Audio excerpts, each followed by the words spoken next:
Coming up on this episode of the NHL at the Rink podcast, we talk to Emily Benjamin. She's covering the Florida Panthers and the Tampa Bay Lightning, and we also hit on the Boston Bruins with her. We talk Mike Sullivan and where he could end up, and we go all around the playoffs and end with maybe the best story in the playoffs. All of that and more coming up on this episode of the NHL at the Rink podcast. NHL at the Rink is presented by Skip, the official food delivery app of the NHL. Welcome into another episode of the NHL at the Rink podcast. It's brought to you by Skip. Skip to the good part and get groceries, meals, and essentials delivered right to your door on Skip. Sean, how's Vegas for you? You enjoying the Golden Knights and Wild series? It's a way better series, Sean, than I thought it was going to be. It's been fantastic. It's been really good. The games have been good. Both coaches are great in explaining what they're trying to do. There's been no shortage of stories, good and bad. The weather wasn't too bad in Minneapolis, St. Paul, so that's always a plus. I missed their horrible storms yesterday. I don't know if everybody got out, so I missed that. I was already here because of the 2 days off. And now tonight we play a pivotal game 5. And I think it'll determine what happens in the series. Well, yeah, there's no question. By the way, we're going to have Emily Benjamin. She is our Boston-based senior writer for NHL.com, but she is now Florida-based, covering the Panthers and Lightning series. That interview will be coming up here shortly. Sean, all right, we're recording this the day of a game, so you could dive into a lot of different details of what's happening in the Vegas and Minnesota series, but it could all change in just a couple of hours. We know that. But one thing that won't change is the impact that Kirill Kaprizov has on this Minnesota Wild team. And I think going into these playoffs, I'm guilty of it. I don't know if you were or not. I'm guilty of a lot of things going into these playoffs. A lot of things are going against what I thought was going to happen, but we can get to that in a moment here. The impact that Kaprizov has on this lineup. Like, I think because he was out for so long this season, you almost forget how big of an impact this guy has. When he was in the lineup, they were one of the top teams. They were getting great goaltending, but they were scoring goals. They were generating a lot of offense and chances, and they were going really well. When he was out of the lineup, and they had other injuries too, Eriksson Ek being notable, obviously, but when he was out of the lineup, it became a question of are the Wild even going to make the playoffs? Well, he's in the lineup now, and you're seeing it up close and personal, but like this impact that he has, I think we forgot about how big of a player this is. Maybe not forgot or underestimated how big of a player this is. He's causing all kinds of havoc for the Vegas Golden Knights. He's incredible, and Vegas doesn't have an answer for him. They've tried to go top line versus top line, power versus power, and the Jack Eichel line has got its lunch fed to it. Yeah, it has.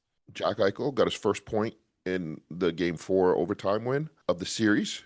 He's -7, and late in that game, Bruce Cassidy waved the white flag, and he said, I can't do this anymore. And he threw everything into a blender, and he came out with the craziest thing you could come out with.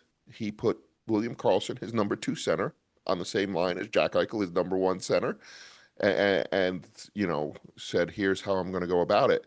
It helps defensively. It helps, obviously, on faceoffs. Like I said, Jack got his first point in that game. Mark Stone got his first point in that game. He's a -5. It Top Gun-wise, it has not gone well for Vegas yet. Here we are in Game 5, and it's 2-2.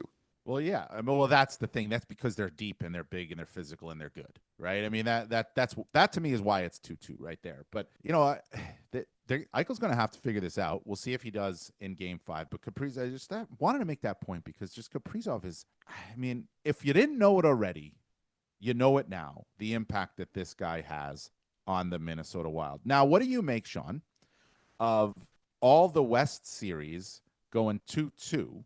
Until Dallas beat Colorado to go up 3-2, and all the East series going 3-1. Is there something to be said on how the season went, do you think, with that too, with the West and how we were looking at it and saying, there's 6 or 7 teams in there that could win the Stanley Cup. From the East, we were looking at 3 or 4.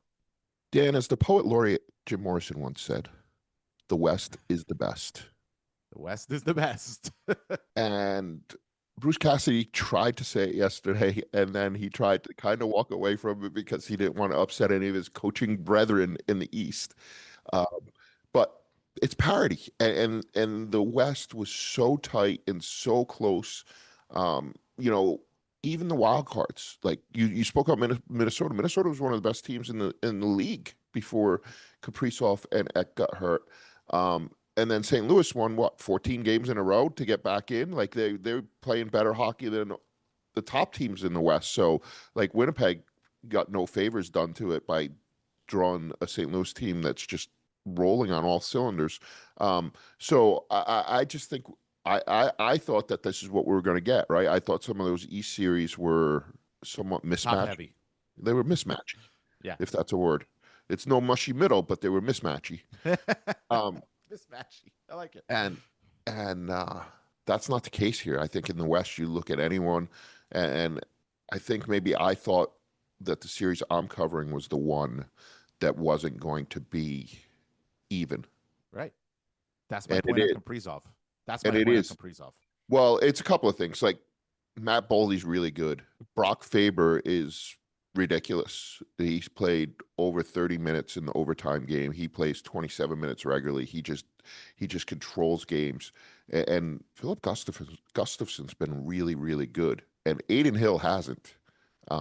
He got pulled in game 3. There was some question whether he'd come back in game 4. They came back. He was good in game 4, and he won the game, but I thought Gus was better. Like Vegas dominated that game 4 territorially, and Gus kept them in it for a long time. He's playing at a level that I've rarely seen him play, and it's a combination of things. Mentally, I think he's a lot stronger. Physically, he's more fit. And, you know, I talked to his goaltending coach back in Sweden yesterday, Linda Blomqvist, who's with Luleå, and has been his goalie coach since he's 15, and works with him every summer and talks to him every 6 games or so. Not in the playoffs, but during the regular season, and kind of does a check-in with him. And you know, she talked about how he's grown mentally and you know, where he's at with his game now, and it's probably as strong as he's ever been, and I think it's shown on the ice. Well, listen, I mean, again, before the Wild season started to turn because of injuries, Gustafsson was one of the best goalies in the league. The conversation was all about Connor Hellebuck.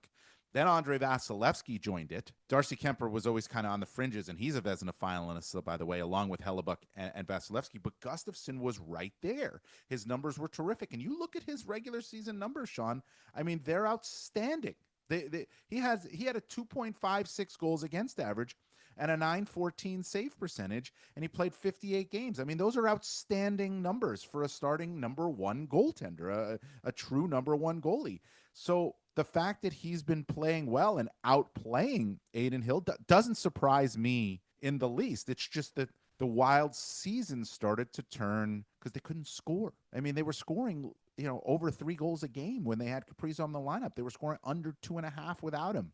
It's very hard for a goalie to be able to win and make the kind of difference he needs to be able to make for a team that can barely get 3 goals, can't get 3 goals a game. Yeah, I think he's freer now. I think he knows. Like, look, in game 3, he made a huge mistake on Vegas's first goal, and he was like, I was so mad at myself. Like, I was yelling at myself, and I just had to reset because I knew we were going to get it back, and I had to make the next save, and I did, and then, you know, they ended up winning 5-2, and it wasn't really close, and I think that's where the growth has come, right? Like he understood immediately, what am I doing? Like, why am I beating myself up? This isn't the end. Whereas in the regular season, I think sometimes it was.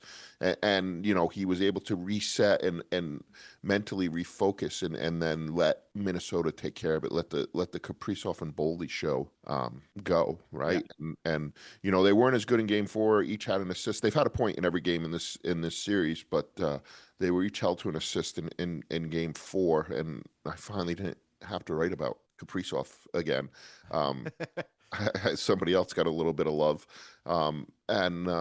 But look, the Wild are going to go. They have other really good players. Foligno's been a difference maker in this series with his physicality. But they're going to go as Kaprizov and Boldy go, and Faber. Yeah. It's those 3 guys. Definitely, it is, and they're showing up big time. And Vegas's guys need to start showing up. Maybe they will at the game. You know, game 5 tonight, Tuesday night. Sorry, I got my days mixed up. It's the playoffs. Tuesday night, game 5, and also you got Carolina, New Jersey, that's this evening, and Ottawa, Toronto, that's this evening. Both series 3-1. I think you and I would both be surprised. Give full credit to Ottawa, give full credit to Carolina, but to New Jersey. But I think you and I both would be surprised if Ottawa or New Jersey were able to come back and win those series. Those stranger things have happened, so we'll see. But the series, so you're covering a really good series. The series that Derek Van Diest, our writer in Edmonton, is covering is wild. Like, it's just crazy what's happening in these games. And last week, I said last week that I thought the Oilers blew an opportunity in game one, even though they were down in that game 4-0 and then 5-2. They came back and then they blew it again and they lose 6-5. I thought they blew an opportunity, the Oilers, because they didn't win that game, because I didn't think that would happen to the Kings again. It's happened every game, Sean. Like, it's weird. You know, even game two, they're up 3-0 in game two, and then it's 3-2 early in the third period. They respond, they win that one 6-2.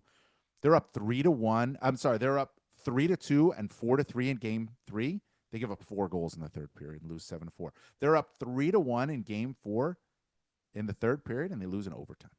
Like, I'm shocked that this has continued to happen with the Kings almost just about every game in this series. It's the numbers. Like, you just talked about what the scores are. They're way too high for LA hockey. Like, that's not who the Kings are. The Kings are one of the best defensive teams. They have 2 shutdown centers. They have elite defensemen, and they have a Vezina finalist goalie. Like, they should be playing 3-2 games, not 7-6 games. Right. It's not their comfort zone. And when they play loose like that, or when they sit back, I think the thing they're most guilty of is when they get a lead, they go into a prevent defense. The Edmonton Oilers, and I don't think I'm insulting anybody by saying this, are not a good defensive team. Correct. So I don't disagree there. The best way to keep them on their heels is to attack them. You're up 3-0, attack. Mm-hmm. Because you keep them in their own end. They can't generate. Look, Bouchard has been a hero in this series with the Bouch bomb. It covers a lot of sins. One of which is he's not very good in his own end. But once the Kings get a lead, they don't put any pressure on the Oilers, and they absorb all the pressure. And when you have 2 of the best players in the world coming at you, and then you have all kinds of playoff tested guys coming at you like Corey Perry and others who just have this mental fortitude that's hard to explain, you're not going to survive. You have to make them work. You have to tire them out so they can't come into your zone and just dominate. And you know, I think that's a huge part of it. And I think the other part of it is they cracked a little in game 4. Yeah. Mm-hmm. Right. So they score that goal to tie the game, and it gets reviewed. It's a good goal. And then they challenge it for goalie interference. Call doesn't go their way. I don't think anybody thought it was going to go their way. They clearly saw something that nobody else saw, and Edmonton scores 10 seconds into the power play, just like I think everybody knew they would. You know, and it was funny because then the next night, Vegas played in the 4-3 overtime game, and there were 2 goals that could have been challenged. There was a Kaprizov goalie interference call, and there was a Foligno hand pass call. And as we were walking out of the press conference, I asked Bruce Cassidy if what happened in LA affected his decision not to call those, not to challenge those. And he kind of laughed, and he was like, well, I don't know, you know, everything's done in the moment. But it's got to be there for coaches now. He's like, I was watching it with the sound down. I was talking to my family. You know, I wasn't sure exactly what happened. And then he said to me, he goes, have you gotten an explanation? Have they explained why they did that? And I said, no, not that I know of. I shut the TV off and went to bed. But that could be the turning point of the series. Yeah, absolutely. Listen, all you need to know about this series right now is that the Los Angeles Kings are outscoring the Edmonton Oilers 14-6 through the first 40 minutes. And then the Oilers are outscoring the Kings 12-5 from the third period on. That's all you need to know. So you can build your lead all you want. If you can't play in the third period and hold it, you cannot win in the playoffs. You cannot win playoff hockey by playing third periods the way the LA Kings are playing it. So we'll see how that changes. Our interview with Amelie is going to be coming up shortly, but Sean, I would be remiss if I didn't talk about the series that I've been on. Okay, it's 3-1 Washington. That's the series I'm covering. Washington, I've been covering. I did not do games 1 and 2. Tom Galiti was there. I went to Montreal for 3 and 4. I'm going to be in DC for game 5. We'll see if it goes to 6. I'll be there. Forget about the Capitals and the Canadians and 3-1 and all that. Let's put that aside for a second here. There is no better place to watch a playoff hockey game than the Bell Center. Blew me away. And I've been in the Bell Center for playoff games. I covered the Washington Montreal series in 2010. I covered the Rangers and the Canadiens in 2014 in the Eastern Conference Final when Chris Kreider ran Carey Price and everybody in Montreal was hunting Chris Kreider. I covered the 2017 series between the Rangers and the Montreal Canadiens, which was the last time they were able to fill the building there for the playoffs. You were there in 2021 when they couldn't fill the building in the Stanley Cup final. Unbelievable atmosphere. And when you hear things like there's no crowd like it, it's so true.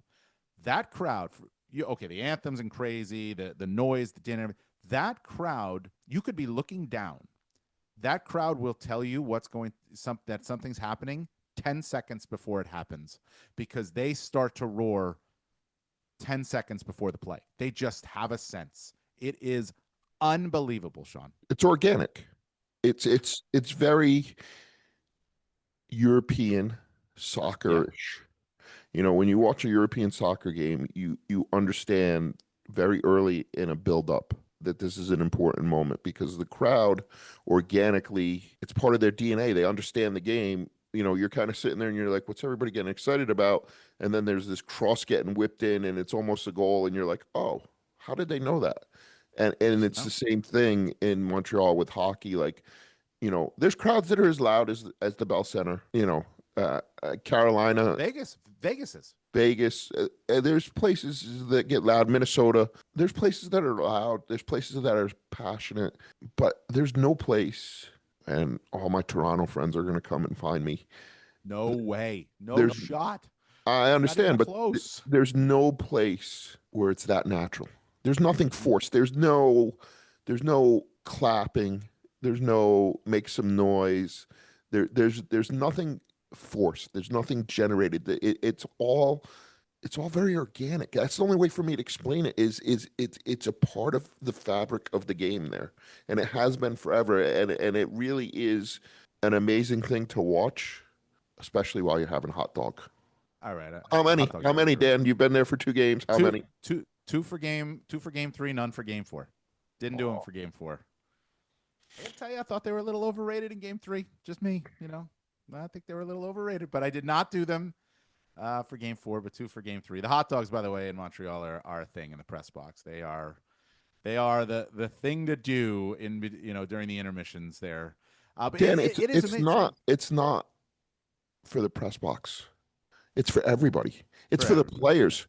They get delivered to the dressing rooms after the game for the players to eat. Like it is a thing. Like it's a special thing, and it was even more so at the Forum. I was lucky enough to go to the Forum because I'm 9 trillion years old. But it's not just the grazing herd of media members. It goes well beyond that. They're legendary. There's been stories written about it, and you talk to any Quebec player, and he'll tell you all about the Shin-Shows. Well, there were about 9 or 10 players from the Laval Rocket in the press box for the games 3 and 4, and they were all online for hot dogs. Okay, and they're about to go play in the Calder Cup playoffs, and they were all online for hot dogs. By the way, that series too has had some crazy stuff. Like, do you ever see a skirmish, melee, whatever you want to call it, spill onto the bench, right? And that was between Tom Wilson and Josh Anderson. And it only happened because the door was open, right? You see those things all the time at the end of periods, especially in the playoffs, a little pushing, shoving, the linesman comes in and he separates it, but the door was open. So it came through. And then I think the linesman, I think his name was Kyle Flemington. He had to go in there and he's like laying on everybody. But the best thing is, if you watch the video of that, Sean, the Washington Capitals equipment trainer grabbed a broken stick and just like defended himself with a broken stick. And then Carberry was like, where do I go? His coaching staff. It was a thing. It was a sight to see. And then you have the goalie, you have the E-Bug getting dressed, going onto the bench. Why is there an E-Bug? Why don't they have a third goalie? Oh, they do. He's in Laval, Caden Primo, but he's not on the roster. He's in Laval. He makes it to the Bell Center in time for the third period too. Like it's wild stuff was happening in Montreal.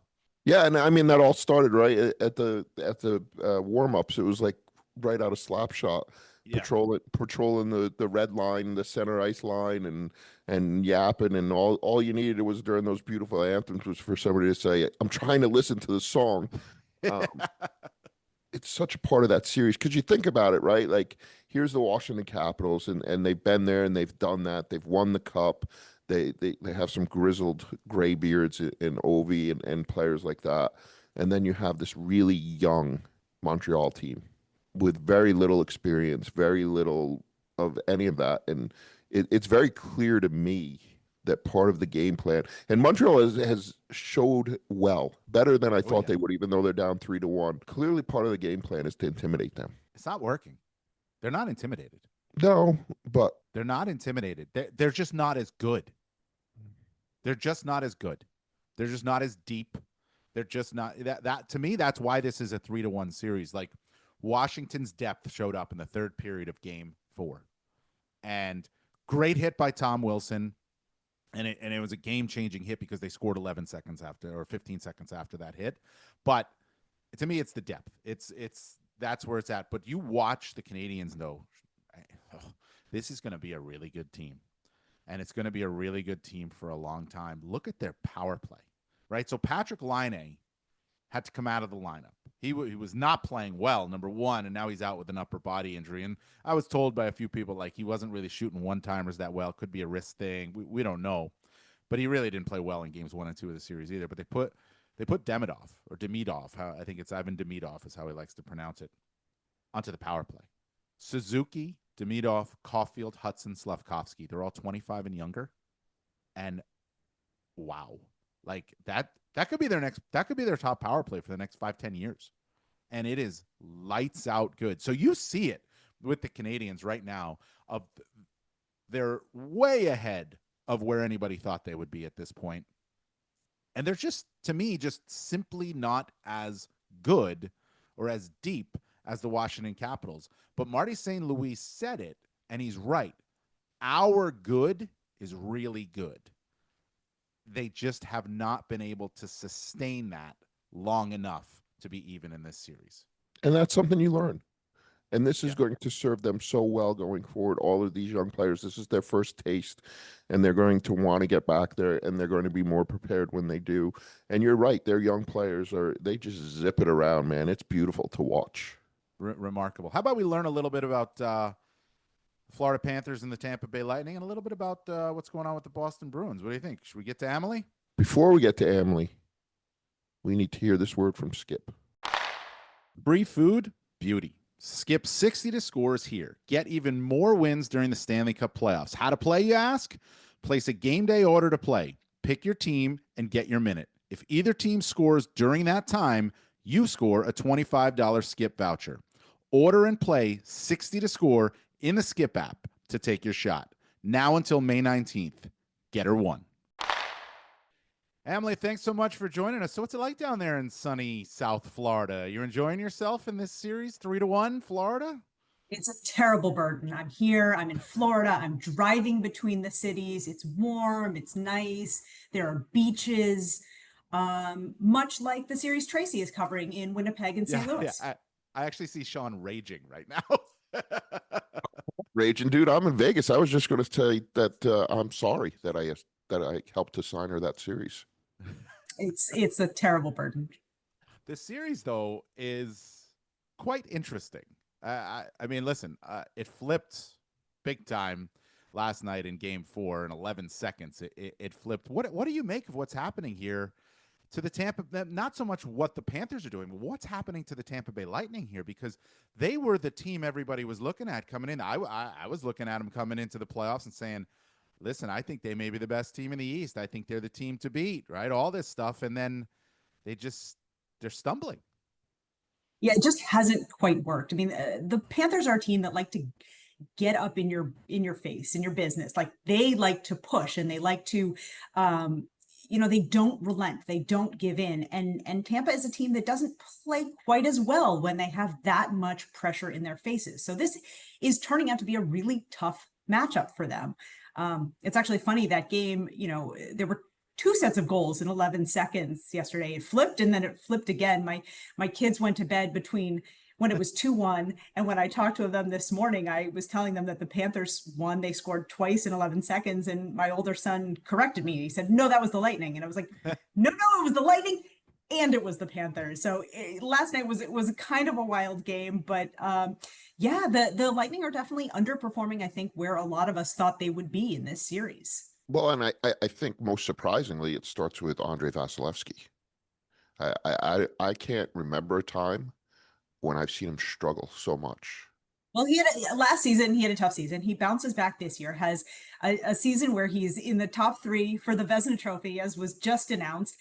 And then he hasn't quite put it together. This is a guy who, as you said, he has so many big game moments. He has proven it over and over again in the playoffs that he can do this, that he can be this goalie that they need, that he can stand on his head. And, maybe they'll get that in game 5. Maybe that will be his moment to sort of get that back. But he hasn't been that so far in the series. It's interesting. Neither is Connor Hellebuck in the Winnipeg series, right? And these were arguably the top 2 goalies in the league through the course of the season. It's just, that's just an interesting part. But Sean, you bring up Vasilevsky as we continue to hammer the Lightning here a little bit. Kucherov had 3 assists in game 3. He's got 1 assist in the other 3 games. Gensel had 3 points in game 3. Not much doing in the other couple games. Points got a couple goals. What are the Panthers doing then to them, to the Lightning? That is it just that in your face play? Are they just all over them? They are. I mean, it's been interesting. The first 3 games were really, I almost want to say, tentative between these two teams. It felt like neither wanted to make a mistake. And maybe I was talking to some people in the press box last night. Maybe that was because both of these teams felt like they could make it to the Stanley Cup final, felt like they could win the cup. So if you're on a team that feels like you can go that far against another team that feels like it can go that far, you don't want to be the team that makes that mistake, that makes that unforced error. And I think they sort of broke out of that last night in game 4, and they were playing a little bit more up and down. They, took a few more chances. And I think, the Panthers just have such belief. Brad Marchand was talking about it last night. They just have so much belief in what they can do, no matter what the situation, what the game. They're calm, they're collected. They feel like they've earned this and they can do it again. And Dan just talked about, Tampa's big guns haven't come to the fore. Florida's really haven't either. And then that's what it takes often. You guys know, as you watch these series, you need that third line to score a goal. You need those depth guys to provide some offense. The defensemen, like last night for the Panthers, you need those guys to come through, which is why it's so interesting that the Panthers, for example, have a guy like Brad Marchand playing with Lundell and Luosterainen as opposed to playing up in the lineup. That makes that third line a lot more dangerous. You see them score last night. You see sort of the wheels and how they're working for Paul Maurice. But to go back to that earlier point, you're not wrong. They need goals from Nikita Kucherov. I mean, he has not scored since game 1 in 2023. That is a long time ago for a guy who, is one of their primary goal scorers.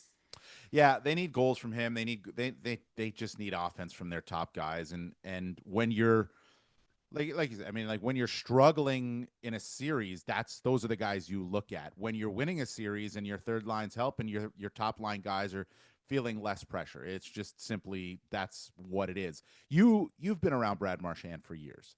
Now, I didn't know how this change would work for him, and especially he's coming off of an injury.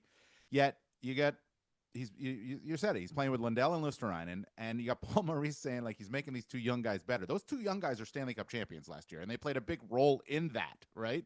So what is Marchand's role? What is Marchand doing to help these Panthers right now? I mean, Maurice was talking about last night. He was up and down the bench. He was talking. He was telling them that they had this. He was making sure they were calm. He was checking in with guys. And that is the value of a guy who has won a cup. Not that most of these Panthers haven't won a cup, but has the gravitas of having won a cup. He's been a captain in the National Hockey League. He's a longtime veteran. He's from the school of Zdeno Chara and Patrice Bergeron. So he just has, it's funny to say the word gravitas with Brad Marchand, because I don't think a lot of people would put those two together, No. but he has that sort of seriousness of purpose with a lighter side that sort of keeps it both calm but also, focused on the task at hand. And I think he has fit really incredibly well in with this team. He loves the lifestyle. He's sort of wondering how he ever did it for so long in a northern city already, and he's been here like 2 months. So he really has been a huge piece for them, a huge addition. So the question becomes: A, are you coming back when you're done, or are you going to pull a Marchand? And B, is he turn and finish with those two guys? We always joke about Seth Jarvis being the honorary Finn in Carolina, but I don't think I've ever met a more Finnish North American than Brad Marchand. Like, that's who he is, right? Like, he's happy-go-lucky and snarly at the same time. He's all those things. Like, he may start to learn to speak Finnish soon, I think. Maybe he probably is. He can get Tuukka Rask to tutor him for a little bit, or maybe he's already gotten some tutoring. I bet you he knows all the swear words. No question, absolutely no question. But it is interesting. You get these guys and you don't know how they're going to fit in. But given the DNA of this Florida Panthers team, given who they have already, it seemed like he was going to slot right in, and it really has worked out very well for them. You know what I find interesting with this series too, Panthers Lightning, is the teams are in a way, maybe this is unfair, but the teams in a way are kind of going as the coaches are going. You know what I mean? Like you've got John Cooper taking the line from Paul Maurice, right? And then Maurice saying, "Yeah, I was laughing about it. He chirped me, like just like free and easy." And I love Cooper, his energy and his emotion on the bench last night. I totally understand where he's coming from and all that. And then after the game, it's frustrating, and he's kind of testing the media and saying, well, you're asking me about hits again. I'm going to ask you about it. Well, that's not the job. Like, the job is you are supposed to. Whereas Maurice is sort of just, being Paul Maurice, the way we've seen him in the playoffs the last couple of years, and the team has sort of taken the cues from that.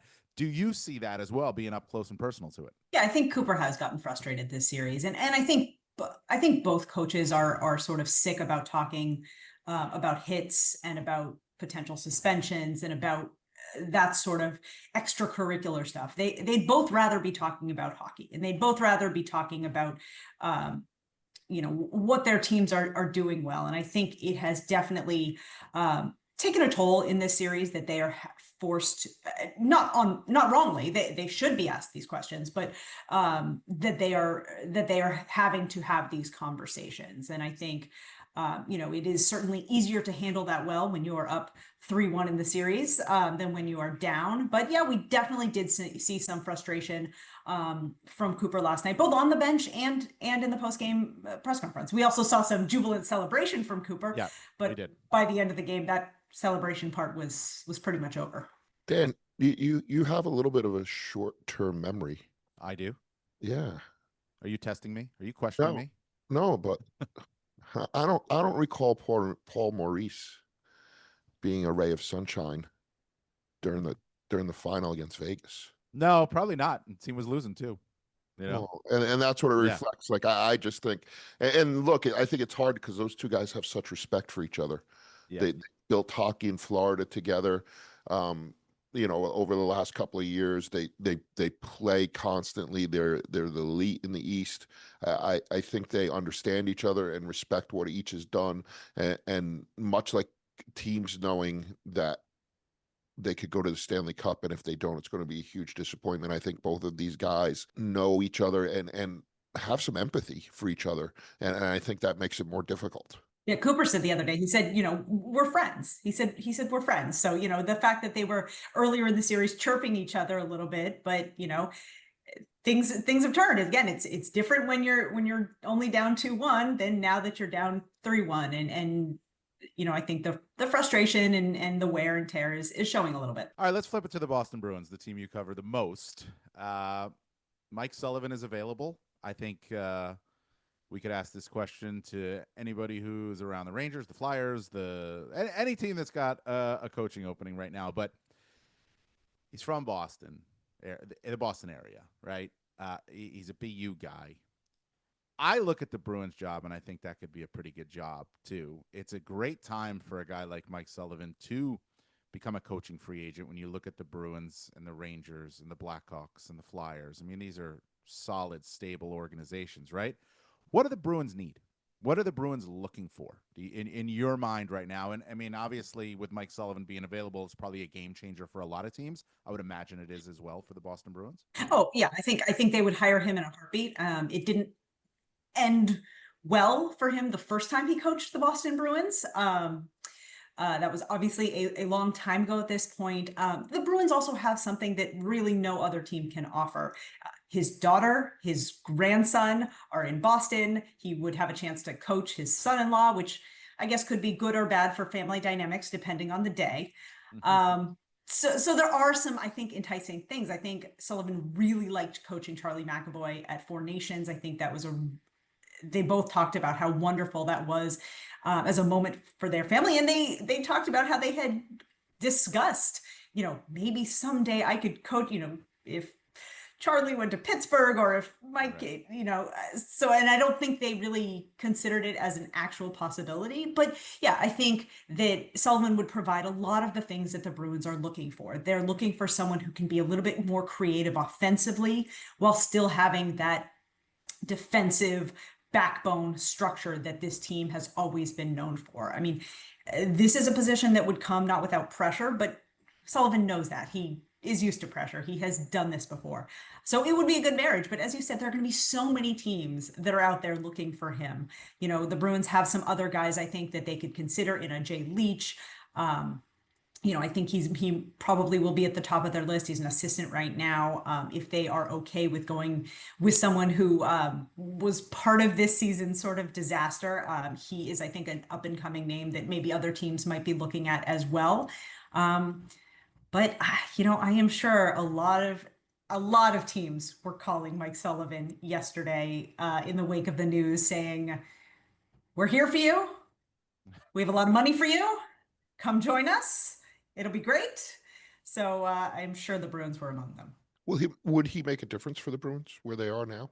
I think a lot of that comes down to what do they do in free agency. I think they have some needs. They have some dramatic needs.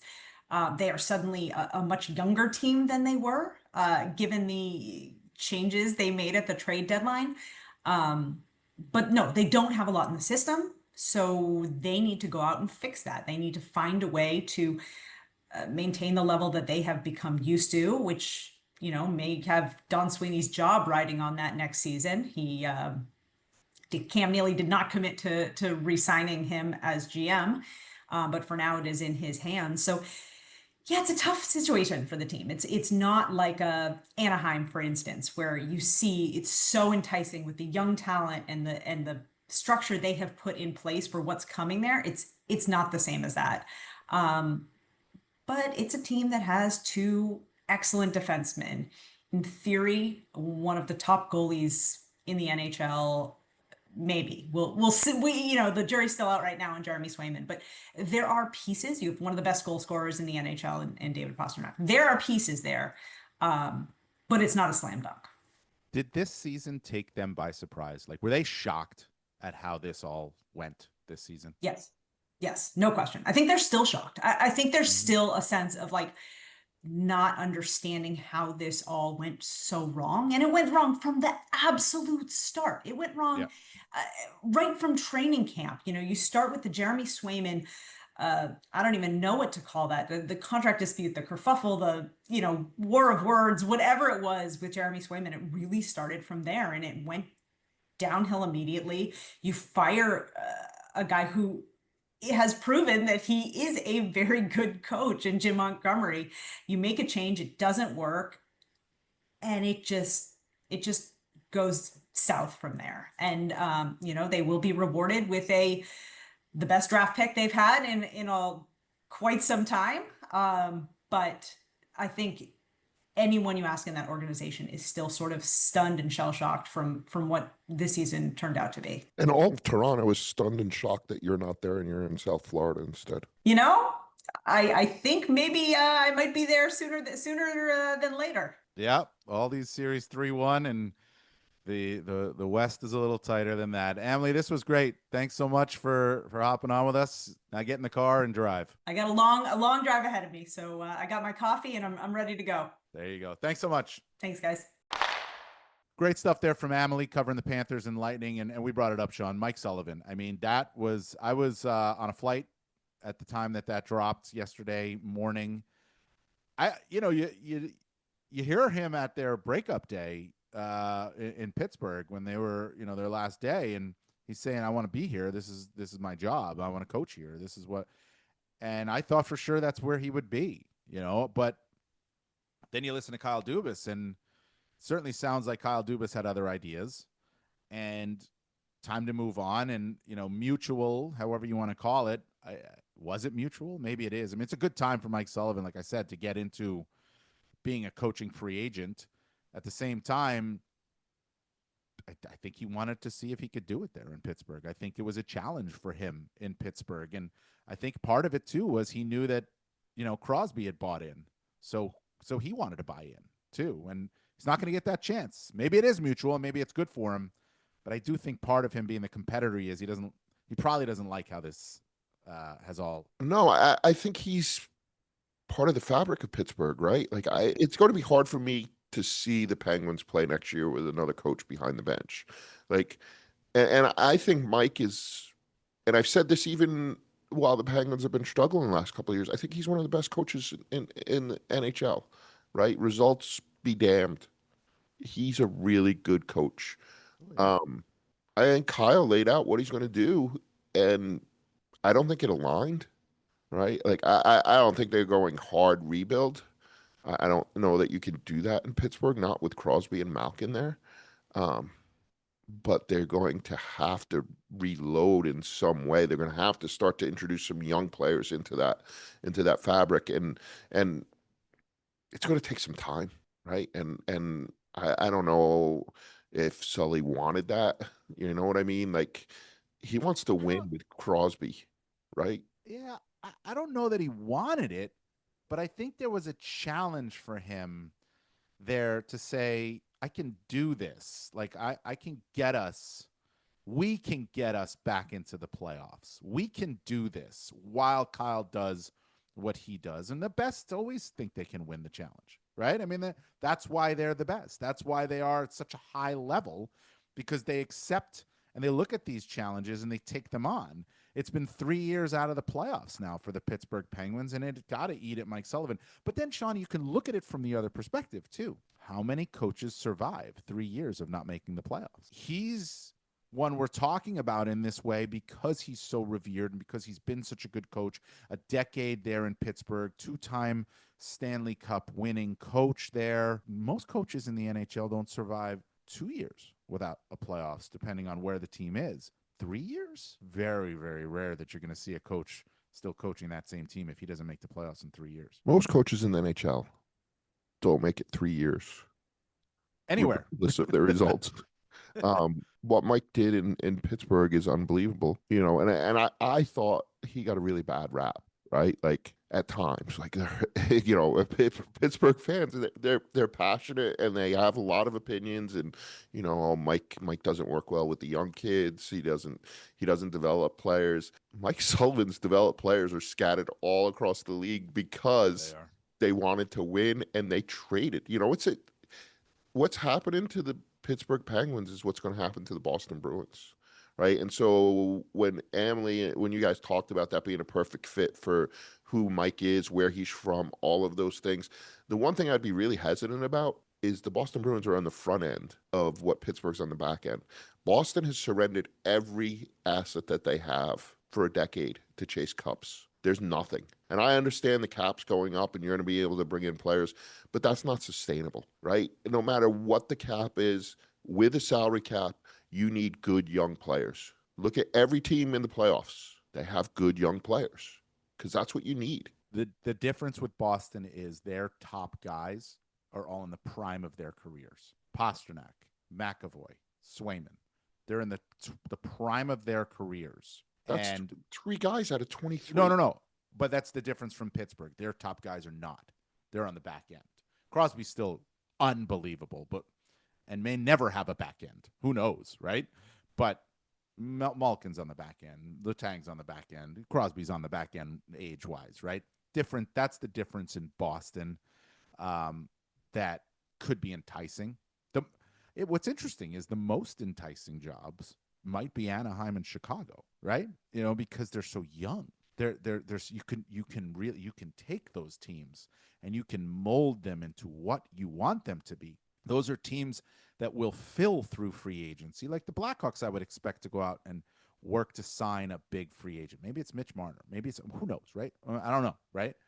The Ducks may be the same. I don't know. But their cores right now are so young that if those jobs might be the most enticing because you can build and if you succeed, you become what John Cooper is in Tampa.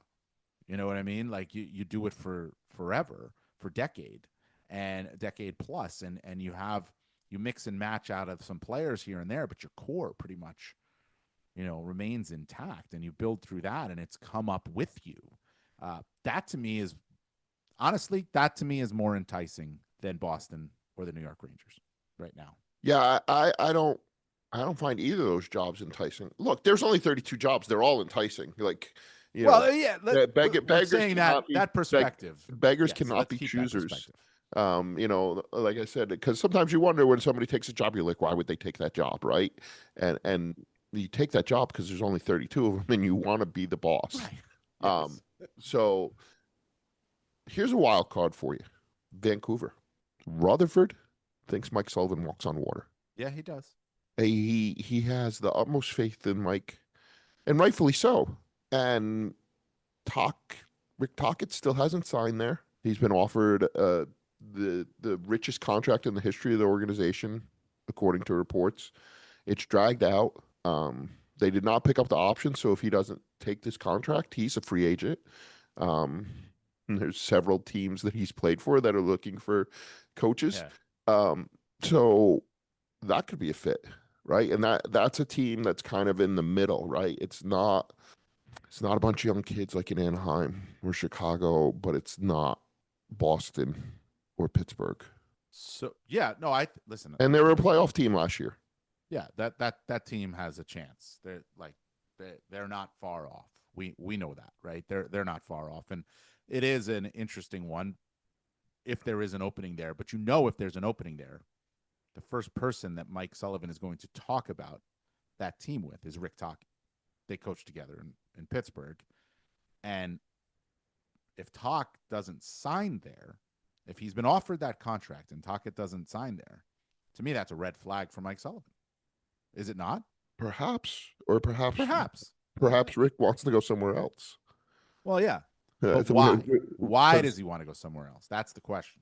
Well, there could be a number. We don't know the answer. The grass is always greener on the other side of the fence, supposedly, and you never know until you find out, right? So I'm just spitballing here, right? This is my weekly spitball session. I don't think I got any facts wrong this time, so I think we're good on that part of it. Well, what about, another one to consider too, right, is the Seattle Kraken. There's Botterill's the new GM. He was there when Pittsburgh brought in Mike Sullivan. There's a relationship there, right? So there's relationships all over. That's what it's a small world, the National Hockey League. I think it's going to be quite interesting. What Mike Sullivan's availability, we can both agree, has changed the landscape of the coaching market for many, many teams. And where he ends up, it's almost like if he is going to coach next season, I would imagine he will. Where that is will have a domino effect on where everybody goes, I think. Maybe somebody hires a coach before somebody hires Mike Sullivan, because of that. If they do, they were told that they have no chance at hiring Mike Sullivan. He is the guy. It's, right now it's probably still David Carl too, if he's going to move out of the University of Denver, but that's on a different level, obviously. So that one is going to be real interesting to see where it goes. But Sean, before we get out of here, we got to talk about a little more playoffs, and we got to talk about Connor Hellebuyck. I brought it up in the interview with Emily. You brought up the Vasilevsky struggling, for Tampa Bay, but Connor Hellebuyck has been pulled out of the last two games for the Winnipeg Jets, both losses. Not good. Just not good. His numbers in this series, not good. It's he says he can fix it. He says he's studied goaltending more than anybody else in the world, by the way. Connor Hellebuck has studied more goaltending than anybody else in the world, according to Connor Hellebuck, and he can fix it. Well, he better, because the same narrative is following him around right now. And what happened in the Four Nations, that's long gone. Now we're back to playoff Connor Hellebuck. And maybe it's unfair to him. I don't know. There's some goals that are going off guys that in front of the net off his own players, this, that, and the other. But great regular season. Probably going to win the Vezina. 2-2 in a series, and he's been pulled out of the last 2 games. Other guys are making those saves that are bouncing off of people. Like, at some point, you make your own luck, right? And I think it's confidence, and I think it's all of those things. The one thing I don't think gets enough credit or is understood enough is, look, you go to play Connor Hellebuck in the middle of December. Your video coach comes to you in the room, and he says, A, B, and C. Shoot low, try to get him to move to his left, whatever it is. Let's try to get a win and move on. It's simple. Now, you draw a series, right? And St. Louis knew for the last week of the season that they were going to play the Winnipeg Jets or the Vegas Golden Knights. And they had their goalie coach and their video guys locked up in rooms watching Connor Hellebuck and pre-scouting him. And this happens every year in every playoffs, especially in the first round. The presentation that was given to the St. Louis Blues was not 1 minute and go get them, boys. It was, if we do this, and we do this, we're going to break them. And they've done A, B, and C, and they've broken them. Like, I think, especially, again, in the first round of the playoffs, the amount of preparation that goes into it, especially into the goaltending and breaking it down, is ridiculous. There are other people that are studying goaltending, and they're studying Connor Hellebuck, and they're figuring out how to break him down. Well, yeah, he's studied more. So, let's just be clear. He should study shooters more, maybe. Yeah. And I'm not being facetious. I'm not. Connor Hellebuck is a very dedicated man. He is a very serious man. He is an elite goaltender. But your reputation is made in the playoffs, right? You think about all the great goalies. There's a reason Patrick Waugh is considered by many to be the best goalie ever. He doesn't have the most wins. He doesn't have the most shutouts. He doesn't have the most anything. He was really hard to beat in the playoffs. Same thing with Ken Dryden, right? There's guys that just raise their game when it comes to the playoffs. Connor's never done that. And until he does, this will dog him. And it will be a storyline. And it doesn't just affect Connor Hellebuck. It affects the whole team.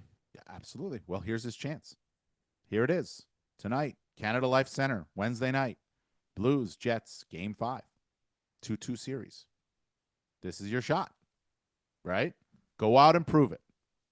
Can't go out and prove it, that narrative's going to follow you, and it's going to continue to follow you. So he's got an opportunity here to forget about what happened in Games 3 and 4, but the Blues don't forget. The Blues are rolling, and they're dangerous. We knew they were dangerous. And it's not just, Sean, it's not even just Hellebuck. It's the Jets. The Jets have a narrative that followed them, too, that they have to break. And here's an opportunity for them to do it. So we'll see if they do it. The series is 2-2. It's 3-2 now in Dallas, Colorado. By the way, Colorado and Tampa Bay were my Stanley Cup final picks. That's the matchup. Not going away from it. I can't. Those teams are still alive. By the time we talk next week, maybe I'll have a new prediction. Mine's not much better, by the way. It's Vegas and Tampa Bay. So, yeah, you got a shot. Yeah, You got a better shot than I do. Yeah. Although, look, I'm not writing Colorado out of that series, right? It's absolutely not. No, it's 3-2. Every game's been close. I still think Colorado has more weapons. I was shocked at the way the game turned out last night. Yeah. I watched it with our good buddy Brian Slagle here at the MGM, and we were talking about it. And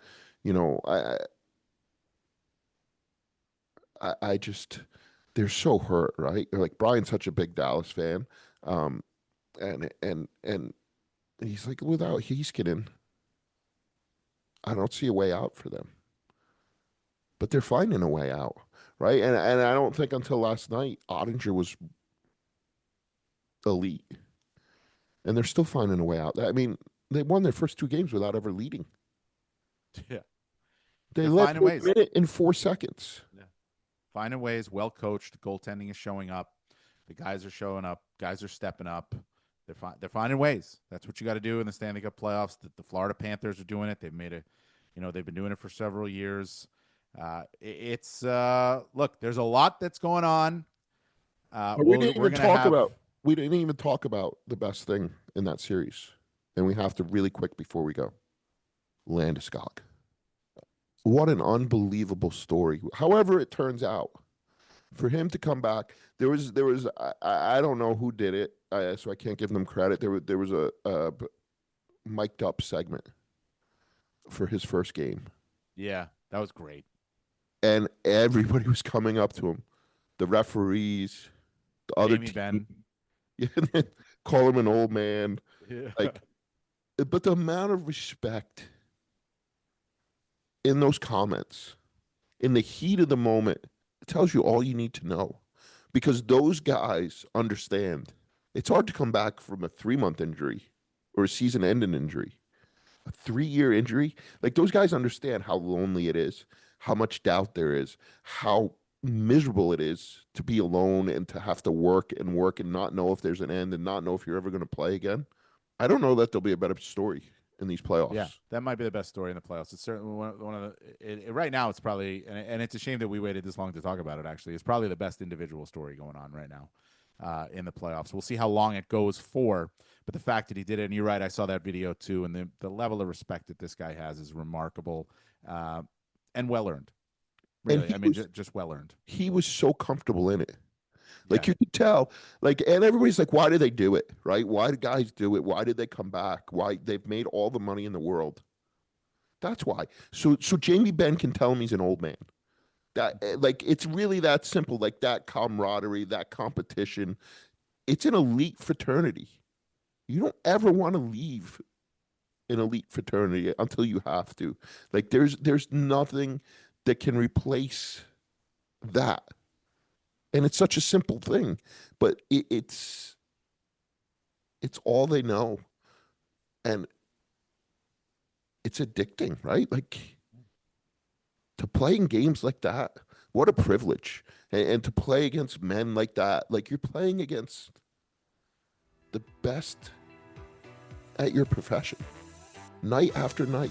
Like what a privilege that is. And for him to work that hard to get back and to be able to do it is it's mind-boggling. This is an elite fraternity, this podcast. This is a privilege every week, Sean. Unfortunately, we do have to end it. It is an elite fraternity because it's just 2 people. 2 of us. And we think we're both elite, so we're going to go with it. All right? We have to end it now, but we'll be back next week because we continue to keep coming back, just like Gabriel Landeskog, and we'll see if the Avalanche can do it themselves as well. Listen to the podcast brought to you by Skip. Skip to the good part. Get groceries, meals, and essentials delivered right to your door on Skip. Enjoy the playoffs.